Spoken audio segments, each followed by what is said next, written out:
Minimum capital requirements for listing on the stock exchange.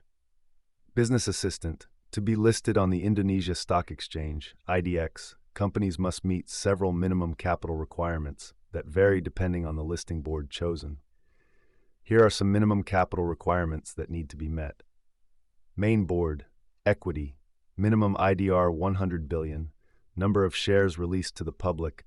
Minimum 300 million shares, or 20% of paid-up capital for equity less than IDR 500 billion, 15% for equity of IDR 500 billion, IDR 2 trillion, and 10% for equity of more than IDR 2 trillion. Development Board. Equity. Minimum IDR 5 billion. Number of shares released to the public.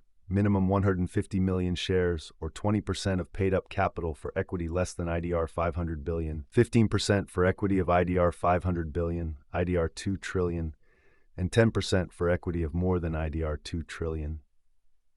Equity. Minimum IDR 1 billion. Number of shares released to the public. Minimum 150 million shares, or 15% of paid-up capital. In addition, the company must also meet several other requirements, such as QUAID, clear organizational structure, minimum profit, IDR 1 billion in the last year for the main board, while for the development board and acceleration board it may not have generated a profit but must have clear business prospects.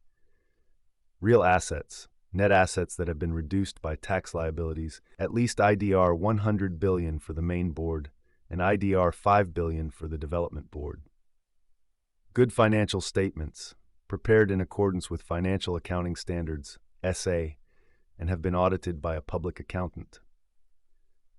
Number of shareholders. Minimum 1,000 shareholders for the main board, 500 shareholders for the development board, and 300 shareholders for the acceleration board.